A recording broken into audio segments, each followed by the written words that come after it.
Salut, je suis Florian de Douba-Forens, neurostéopathe humain et animalier. Je parcours le monde thérapeutique pour enrichir ma connaissance et la partager en accompagnant les humains et les animaux vers la libération de leurs maux. La neurostéopathie est un protocole que j'ai développé.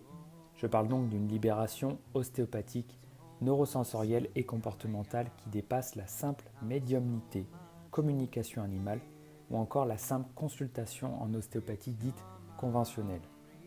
J'ai à cœur de révolutionner l'ostéopathie et l'approche neurosystémique comportementale en déverrouillant et en activant le processus de guérison inhérent à chaque individu.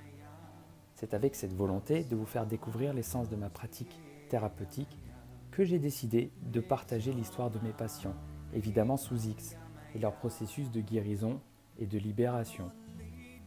N'oubliez pas, nous avons tous le droit de nous sentir en santé et en joie de vivre avec un corps qui vibre en harmonie. La présentation du cheval pour moi passe par l'histoire. Si je rencontre l'histoire, je rencontre ce pourquoi il en est là aujourd'hui, ici et maintenant. Donc je vois avec la propriétaire pour qu'elle m'explique d'où il arrive, qu'est-ce qu'il a fait dans sa vie, depuis combien de temps ils se sont rencontrés, et s'il y a des problématiques qu'ils rencontrent sans me donner de détails. Pour moi, c'est important de rester au maximum neutre. Donc j'observe les aplombs, je regarde s'il y a des choses qui m'interpellent au niveau des pieds, je palpe le cheval dans sa globalité. Ce qui est important pour moi, c'est de le rencontrer avec le contact.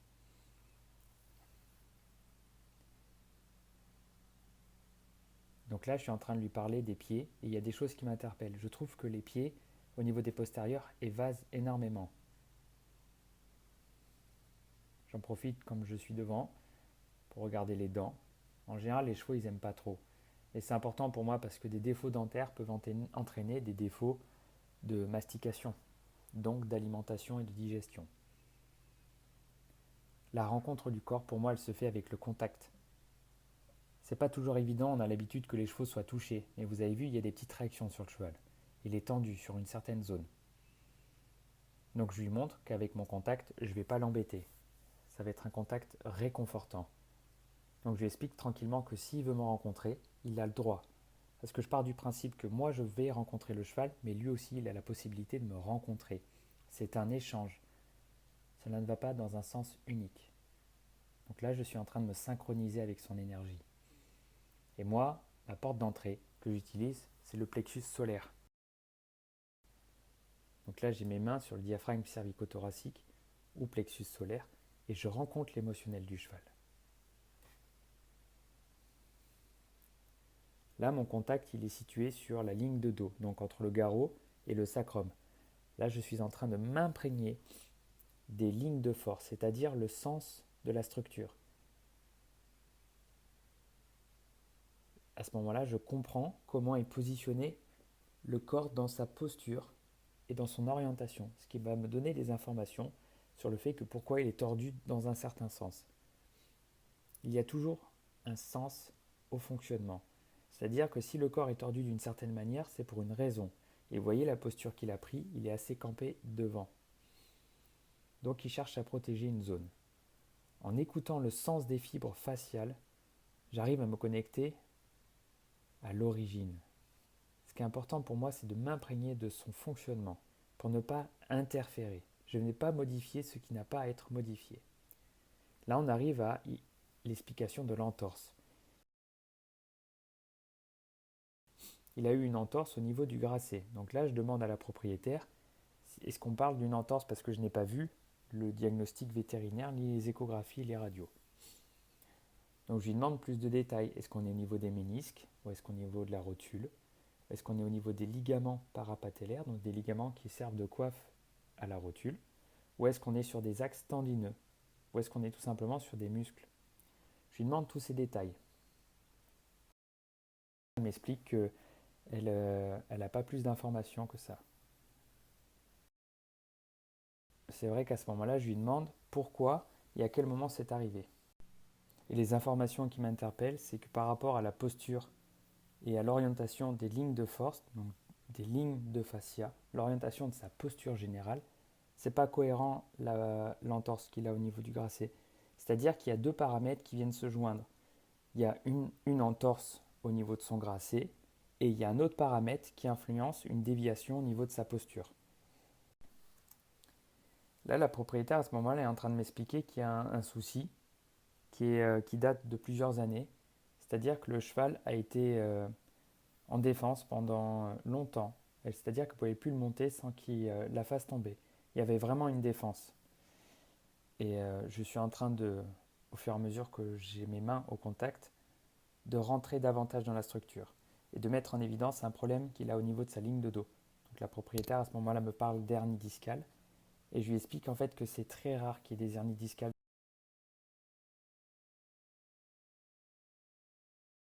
Donc je pense plutôt à un chevauchement d'apophyse épineuse, ce qui me semblerait cohérent par rapport à l'orientation des lignes faciales. Donc elle est en train de m'expliquer qu'il y avait vraiment beaucoup de défense et que ce cheval a été suivi très régulièrement en ostéopathie et par des vétérinaires. Pourquoi parler de la castration? De manière évidente, avec l'orientation posturale que j'ai au niveau du bassin et les tractions ventrales, il me semble important d'aller me concentrer sur la castration. C'est une sensation qui est bien particulière. Sur la castration, il peut y avoir deux paramètres. On peut avoir une adhérence de cicatrice au niveau de la castration en elle-même ou une difficulté dans l'intégration. L'intégration de la castration, c'est simple. Partez du principe que c'est comme le membre mort. Une fois qu'on a perdu un membre, il faut intégrer qu'on ne l'a plus. Les chevaux ne sont souvent pas préparés à la castration. Ils sont anesthésiés et ils se réveillent avec une douleur sans comprendre ce qui leur est arrivé. De fait, ils ne peuvent pas intégrer. Nous, on a la possibilité cognitivement, même si on est traumatisé, d'intégrer avec des processus psychologiques ou neurosystémiques, d'intégrer des paramètres traumatiques. Mais je lui explique aussi qu'il peut y avoir des adhérences de castration qui vraiment sont plus profondes. Entre guillemets, il y a des suspenseurs qui soutiennent les testicules. Et quand on enlève les testicules, la gravité fait que ces suspenseurs remontent. C'est musculaire. De fait, le corps, lui, se met en état d'alerte et verrouille toute la zone, ce qui peut créer des fibroses, donc des adhérences de castration plus profondes. Souvent en lien avec des muscles et des postures internes au niveau du bassin. Donc je lui explique que là, il y a une boucle qui tourne et le cheval, en fait, il n'arrive pas à intégrer. Et avec une douleur qu'il a au niveau de son bassin, il a pris une posture. Et cette posture, comme elle n'est pas physiologique, mais de fait pathologique, il n'arrive pas à s'adapter. Donc il y a des compensations. Ces compensations mettent en douleur son rachis lombaire. Et je lui explique que pour moi, c'est important d'aller s'occuper de cette zone parce que factuellement, elle met en décompensation le corps dans sa globalité. J'en arrive au déroulement du système crânio-facial, c'est-à-dire qu'il y a la colonne vertébrale et je mets en évidence toutes les tensions qui sont en lien avec cette colonne vertébrale. Je me concentre sur toutes les tensions que je ressens. Là, je suis en train de lui expliquer que le chevauchement d'apophyse épineuse est de manière évidente en lien avec la castration. Il y a des points d'équilibre et que le cheval compense sur son diagonal droit, qui a le postérieur gauche et l'antérieur droit qui est en compensation. Des fois, les chevaux latéralisent. Lui, il a décidé dans son corps, par rapport à ce qu'il était en capacité de mettre en place en compensation, de les diagonaliser. Donc là, je sens qu'il y a un blocage au niveau du garrot et qu'il y a des grosses tractions au niveau de son arrière-main. Donc je lui explique qu'on va s'occuper de ça aujourd'hui et que c'est une priorité pour moi. Donc là, je vais lui montrer que le chevauchement d'apophyse épineuse tracte en fait toute la zone de son avant-main et qu'il y a deux paramètres qui rentrent en jeu. Et là, je suis en train de lui montrer par rapport aux tensions que l'origine des tensions cervicales est en lien avec là où j'ai ma main et que le cheval est en défense par rapport à cette zone. C'est-à-dire que l'arrière-main, quand on regarde au niveau de sa globalité, tracte par rapport à l'avant-main. Il y a beaucoup trop de tension sur son arrière-main, ce qui fait que devant, il décompense. Et que les compensations qu'on va ressentir devant sont le résultat de ce qui se passe derrière. Quand je parle du besoin, je parle de la nécessité de poser un cadre. Il y a des chevaux et des humains dans leur fonctionnement. Certes, ils ont besoin d'aller mieux, mais il y a des étapes pour y arriver. Et le cheval, là, dans son fonctionnement, il y a déjà un processus pathologique qui est le chevauchement d'apophyse épineuse et le deuxième qui est l'entorse. Les deux semblent être en lien, mais les deux sont sur des lignes qui sont différentes, des portes d'entrée différentes. Alors aujourd'hui, je décide de me concentrer sur la posture, et uniquement sur la posture. J'aborderai tout l'aspect émotionnel en suivant. Et dans les défenses, elle m'expliquait que le cheval trébuchait beaucoup, ce qui est normal par rapport aux compensations qu'il a. Il ne peut pas fonctionner différemment. Enfin, du moins, il a essayé et en lien, derrière, il y a eu des défenses. Comme je vous disais tout à l'heure, le cheval éjectait sa cavalière jusqu'à qu'elle abandonne l'équitation et qu'elle se résout à se dire que le cheval ne pouvait pas être monté alors que c'est un jeune cheval. En fait, il explique tout simplement à travers son corps, son histoire et ses pathologies qu'il y a des difficultés qu'il n'arrive pas à stabiliser. Donc j'observe toujours le cheval sur un aller et retour au pas quand c'est nécessaire.